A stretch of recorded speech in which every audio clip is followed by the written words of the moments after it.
आ रहा था, मेरे को यूटर्न लेना था एक जगह, सामने से एक बाइक वाला रहा बड़ी तेज, और मैं खड़ा हो गया। मैंने कहा आज तो ये ठोकेगा बिल्कुल बढ़िया वाली। मैंने ले आके घर खड़ी कर दी, टेंशन में कुछ नहीं कहा। मैंने कहा यार आज तो हो गया जो भी है। मैंने देखी भी नहीं। ये खड़ी आप लोगों के सामने मारुति इग्निस, जो कि ऑटोमेटिक में है और मात्र 10 महीने पुरानी गाड़ी है। 28,000 किलोमीटर चल चुकी है। गाड़ी के ओनर हमारे साथ हैं, जो कि अपना ओनरशिप एक्सपीरियंस यहाँ पे शेयर करेंगे इस गाड़ी से रिलेटेड। एक्चुअल में होता क्या है कि जब आप एक पेट्रोल के अंदर छोटी गाड़ी ढूंढते हो तो आपको बहुत सारे ऑप्शंस मिल जाते हैं। टियागो मिलती है, इग्निस मिलती है, स्विफ्ट, साथ के साथ आपकी ग्रैंड i10 नियोस। तो बंदे कंफ्यूज हो जाते हैं कि वो कौन सी गाड़ी खरीदें। इनसे यहाँ पे जानने की कोशिश करेंगे कि इन्होंने यही गाड़ी क्यों खरीदी, खरीदने के बाद इनका एक्सपीरियंस कैसा है, क्या इसके पॉजिटिव है, क्या नेगेटिव है, हर एक चीज़ के बारे में यहाँ पे डिटेल्ड में बात करने वाले हैं। भैया क्या हाल चाल है? बढ़िया जी बढ़िया। तो इग्निस आपकी 10 महीने पुरानी है? हाँ जी 10 महीने हो गए। 28,000 आपने चला दी? हाँ जी बिल्कुल। तो काफ़ी ज़्यादा रनिंग है। रनिंग का नॉर्मल लोकल में चल जाती है इतनी। ठीक है। तो जैसा आपने 10 महीने पहले गाड़ी खरीदी थी, उस टाइम पे जब आपने जिस माइंडसेट के साथ गाड़ी खरीदी और आज जब आप इसको यूज़ कर रहे हो, तो उन चीज़ों पर खरी उतरी है या नहीं उतरी है? बिल्कुल खरी उतरी है जी, एकदम बेहतरीन। थोड़ा सा डिटेल में बताओ। डिटेल में ये है जी, मैं उस टाइम पे एक ऑटोमेटिक गाड़ी देख रहा था छोटी। अब छोटी में स्विफ्ट भी मेरे पास एक ऑप्शन था, इग्निस भी ऑप्शन थी, और एक टियागो आती है पेट्रोल में, वो भी ऑप्शन थी। लेकिन पेट्रोल में आ रही थी, सीएनजी में तो आती नहीं है। अच्छा डीजल गाड़ी बंदी हो गई है। तो मुझे देखना था कि एक तो अलॉय व्हील भी मिल जाए गाड़ी के अंदर, और म्यूजिक सिस्टम भी लग जाए, और ग्राउंड क्लियरेंस अच्छा हो, और स्पेस अच्छी हो। तो ये सारी चीज़ें स्विफ्ट में भी थी, लेकिन स्विफ्ट का ग्राउंड क्लियरेंस थोड़ा कम है अकॉर्डिंग टू इसके। अच्छा स्पेस इसके अंदर काफ़ी अच्छा है, और इसकी जो टर्निंग रेडियस है ना, मुझे वो बहुत बढ़िया है कि छोटी सी जगह में कैसी भी एडजस्ट हो जाती है। अच्छा। हाँ मतलब भीड़ भाड़ वाले इलाके में बाहर से लगती है तो बहुत छोटी सी, लेकिन अंदर बैठने के बाद इसमें स्पेस काफ़ी है। मतलब कोई दिक्कत वाली परेशानी वाली बात स्थिति है नहीं। तो ये ज़ेटा वेरिएंट है? ये ज़ेटा वेरिएंट है, और ये मेरे को उस टाइम पे 8,05,000 रुपये का पड़ा था ऑन रोड। हाँ, और लेने के बाद ही 1 महीने बाद ही फिर इसमें 50,000 रुपये बढ़ गए, 8,70 का हो गया था। ठीक है। मतलब 8,20 की थी, मेरे को 15 का डिस्काउंट मिल गया था, तो 8,5 की पड़ी? 8,5 की पड़ी थी। ठीक है। तो आपने अभी बताया ग्राउंड क्लियरेंस। हाँ, इसकी 180 mm की ग्राउंड क्लियरेंस है। इसकी 180 है, और इसके टायर साइज भी थोड़ा अंतर है, मेरे को लग रहा है इसका 15 इंच के हैं इसके टायर। हाँ शायद। अलॉय व्हील भी है। तो गाड़ी अड़ती नहीं है कहीं से भी? ना ना, अड़ती तो है ही नहीं। तो एक चीज बताओ, जैसे मारुति है, बिल्ड क्वालिटी नहीं मिलती? बहुत अच्छी है इसकी, स्विफ्ट से अच्छी है। स्विफ्ट से इसकी अच्छी है। ठीक है। और गियर बॉक्स भी है, जो वो भी इतना कुछ खास नहीं है। किसका? इसका AMT गियर बॉक्स है। हाँ AMT है, बस हल्का सा वो तो है, जर्क जो बोलते हैं वो तो है, लेकिन वो तब महसूस होगा आपको जैसे आपकी गाड़ी चल रही है 60 पे, और एकदम से आपने पूरा पंजा दाब दिया। पूरा पंजा दबाने के बाद गाड़ी एकदम गियर नीचे आकर झटका लगेगा। अगर आप धीरे धीरे चलाओगे, मतलब धीरे धीरे का मतलब जैसे 60 से 70 या 80 धीरे धीरे बढ़ाओ। हाँ एक मतलब रिदम में, ऐसे नहीं कि एकदम से ही पूरा एक्सीलेटर दाब दिया जैसे हम नॉर्मल मैनुअल गाड़ी में कर देते हैं कि गियर डाला, क्लिच दबाई, गियर डाल दिया। वो वाली स्थिति में अगर करेंगे तो देखो जर्क लगेगा उसमें हो या इसमें, लेकिन अगर आप इसे नॉर्मल चलाओगे तो इसमें पता भी नहीं चलता कि तुम्हारा गियर कब में चेंज हो गया। तो जैसा अभी आपने इसकी लगभग 2 सर्विस करा दी होंगी? इसकी नहीं, एक तो सर्विस वो 1,000 वाली हुई थी नॉर्मल, फिर 10,000 वाली, फिर 20,000 वाली, अब 30,000 वाली होने वाली है। हाँ, तो पेड सर्विस 2 हुई हैं। हाँ, जिसमें इंजन ऑयल चेंज होता है। हाँ। क्या खर्चा आ रहा है इसका? जो पहली सर्विस थी तो ऐसी आई थी 3,500-4 हज़ार का। जो दूसरी सर्विस हुई थी उसमें ऐसे आया था 6,500-7 हज़ार का। तो उन्होंने कुछ उसमें एक्स्ट्रा काम करा था, पता नहीं, एक तो इसके अलाइनमेंट और बैलेंसिंग वगैरह करे थे, 1,000-1,500 तो उसी का चार्ज था। बाकी वो कह रहे थे अगर नहीं करानी तो फिर वो 3,500-4 हज़ार रुपये खर्चा आएगा। ठीक है। तो कहने का मतलब ये है, जैसे लोग कहते हैं ना कि मारुति किफ़ायती है, किफ़ायती तो मुझे नहीं लगती, क्योंकि 4-5 हज़ार रुपये भी सर्विस में देना एक छोटी गाड़ी के लिए, वो भी पेट्रोल में, क्योंकि डीजल गाड़ियों के खर्चे होते हैं इतने। जैसे भाई इंजन ऑयल हो गया, मोबिल ऑयल फिल्टर हो गया, ऑयल फिल्टर हो गया, या वो एयर फिल्टर हो गया, ये 3-4 चीज़ें होती हैं चेंज कराने के लिए। बाकी 1,000-1,200 उनकी सर्विस कॉस्ट है, वॉशिंग वगैरह करके देते हैं सब कुछ। तो मेरे हिसाब से 3,500 रुपये का बिल आता है इसका। अगर हम उसमें काम एडिशनल कराएंगे उसका चार्ज तो देखो लगेगा ही। बट एक नॉर्मल जो मेन चीजें वो कराएं तो 3,500-4 हज़ार रुपये, मतलब 3,500, 3500-3600 रुपये की रेंज में सर्विस हो जाती है। ठीक है। बाकी हमारी वारंटी में भी तो रहती है ना गाड़ी। हाँ। इसका भी तो फर्क पड़ता है। और अभी आपको माइलेज कितना दे रही है? माइलेज जो है, जो ओडोमीटर में दिखाता है उसमें तो दिखा रहा 16, 16.5, लेकिन मेरे हिसाब से शायद ये मेरे को 18 के आसपास दे रही है।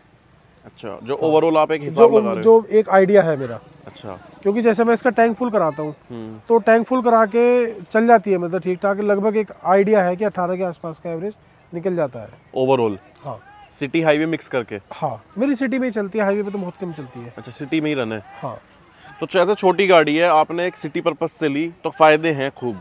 बहुत बढ़िया, छोटी सी जगह में चली जाती है। एक तो एक डर नहीं लगता कि जैसे स्विफ्ट है, इसमें बैठने के बाद ना मिनी एसयूवी टाइप की भी फीलिंग आती है। जैसे आप छोटी गाड़ी में बैठोगे तो ऐसा लगता है गड्ढे में बैठ गए हो। हाँ। नीची रहती है, ये थोड़ी ऊंची रहती है, मतलब एसयूवी में तो ज़्यादा ऊंची है और नीचे मतलब बीच में है।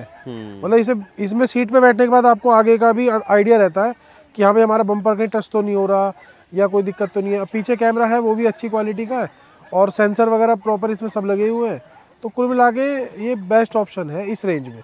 ठीक है। हेडलाइट का थ्रो कैसा है? हेडलाइट का थ्रो इसका कम था तो मैंने इसके फिर बल्ब जो है वो चेंज करा दिए, दोनों के, फॉग लैंप के भी, इसके भी। उसके बाद इसकी हेडलाइट बिल्कुल बढ़िया हो गई। बट जो कंपनी से आ रही है जेटा वेरिएंट तक भी वो भी कम है। सब कम ही है। ठीक है। म्यूजिक सिस्टम की क्वालिटी कैसी है? बहुत बढ़िया, मतलब मैंने इसमें एडिशनल कुछ नहीं कराया, ना इसके स्पीकर चेंज कराए, ना इसमें वो जो आता है टच स्क्रीन वो भी नहीं चेंज कराया, बिल्कुल जो कंपनी फिटेड है वही लगा हुआ है और वो बहुत बढ़िया काम कर रहा है। ठीक है। चारों स्पीकर है और मतलब अच्छा साउंड है। ठीक है। अब लोग बोलते हैं कि इस गाड़ी की स्टीयरिंग में प्रॉब्लम है, कभी कभी स्टीयरिंग सीधा नहीं होता है। हाँ, ये इसमें दिक्कत है। जैसे हम गाड़ी भगाते हैं, मतलब सपोज हमने गाड़ी मोड़ी तो वो सीधा हो जाना चाहिए, वो सीधा नहीं होता, वो करना पड़ता है। ये हर गाड़ी के अंदर है कि इसके? क्योंकि ज्यादातर लोगों ने मुझे बताया है। हाँ, तो हो सकता है, क्या पता गाड़ी के अंदर ही कुछ। तो आपने वर्कशॉप पे इससे रिलेटेड कभी बात नहीं करी? मैंने कभी बात ही नहीं करी, ना मेरे को ऐसी महसूस ही हुई। क्योंकि अभी जब मैं चला रहा था तो मैंने भी महसूस करा कि स्टीयरिंग जो है वहीं अटक जाता है। हाँ, अटकता नहीं है, मतलब वो रुक जाता है। अगर आप थोड़ा सा चलोगे तो वो आ जाता है वापस। हाँ, बट जैसे लेकिन वो करना पड़ता है, थोड़ा सा सपोर्ट देना पड़ता है।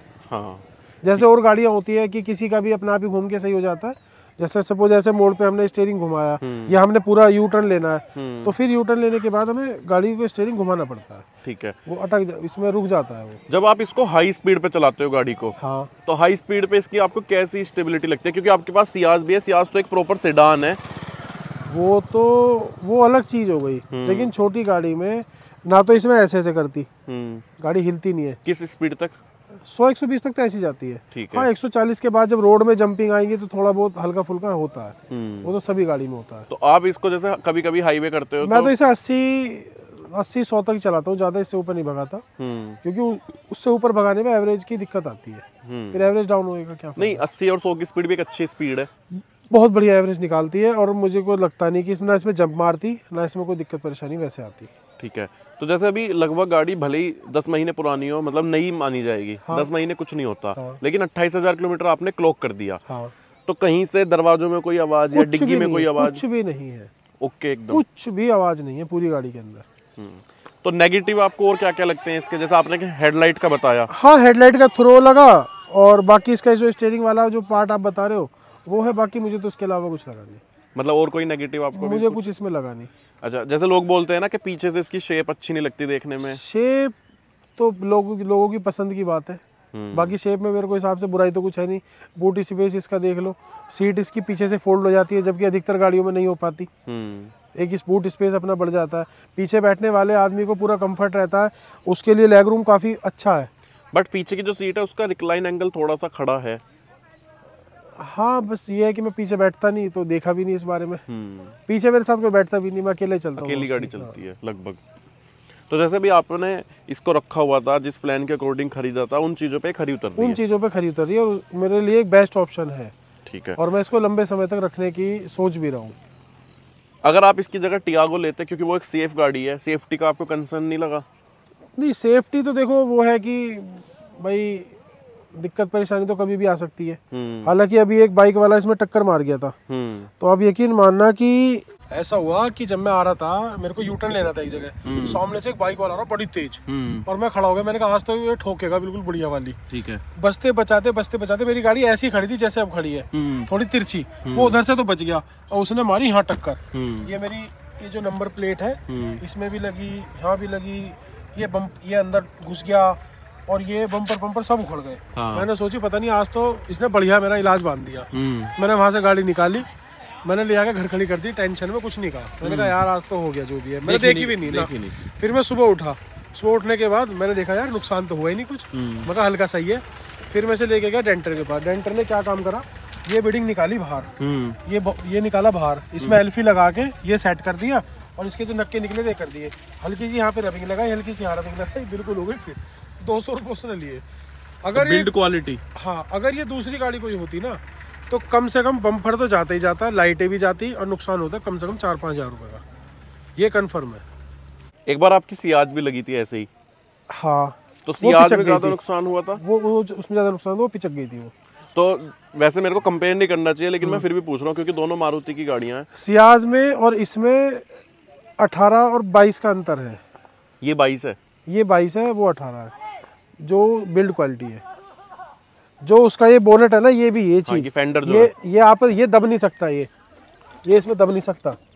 और सियाज में तो पटर पटर पटर पटर बोलेगा, चाहे ये हो, चाहे बम्पर हो, चाहे बोनट हो, चाहे डिग्गी हो। और ब्रेकिंग कैसी लगती है आपको इस गाड़ी की? ब्रेकिंग इसकी देखो, एकदम से मारेंगे तो स्किड तो करेगी। वो कई बार क्या होता है कि फिसलन होती है, कहीं रोडे पत्थर होते हैं हल्के फुल्के।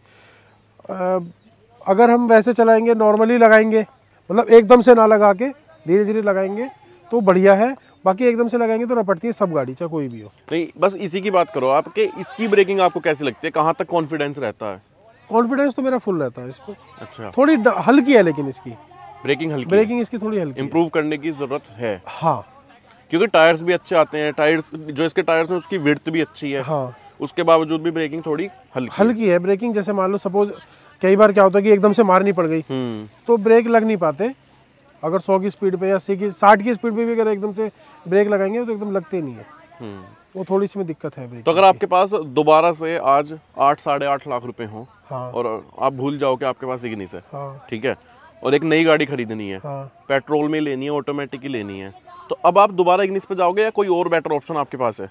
भाई अगर मेरे पास इग्निस नहीं है तो मैं इग्निस पे जाऊंगा। अच्छा, और अगर इग्निस मेरे पास ऑलरेडी है तो फिर मैं अब पेट्रोल की जगह ना ईवी पे जाना शिफ्ट करूंगा। अच्छा, ईवी में क्या पसंद कर रखा आपने? ईवी में ये है क्योंकि मेरे जो रनिंग है नॉर्मली 100 किलोमीटर की है, मान लो डेली की। अब 100 किलोमीटर की बैटरी से चार्ज करके अपना फ्री चलेंगे। हाँ, 1 रुपये किलोमीटर, 1 रुपये किलोमीटर या जो भी उसका। तो टियागो ईवी की तरफ। हाँ, टियागो ईवी में मतलब सही एक ऑप्शन है।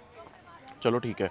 तो दोस्तों यहाँ पे है ना अपना ओनरशिप एक्सपीरियंस इन्होंने बिल्कुल ईमानदारी के साथ आप लोगों के साथ शेयर किया है। आगे जब इस गाड़ी को और ज़्यादा चला देंगे तो फिर एक और ओनरशिप रिव्यू बनाने की कोशिश करेंगे। आपको ये वीडियो कैसी लगी, आपके जो डाउट थे वो क्लियर हुए या नहीं, वो आप कमेंट करके ज़रूर बताइएगा। अपने दोस्तों के साथ, फैमिली मेम्बर्स के साथ इस वीडियो को ज़रूर शेयर कीजिएगा। और अगर आप और भी ज़्यादा ओनरशिप रिव्यू की वीडियो देखना चाहते हैं तो मैं आपको डिस्क्रिप्शन बॉक्स में प्लेलिस्ट का लिंक दे दूंगा, आप वहाँ से जाके देख सकते हैं। फिलहाल दोस्तों आज की वीडियो में इतना ही। वीडियो को एंड करते हैं। वीडियो लास्ट तक देखने के लिए थैंक यू वेरी मच।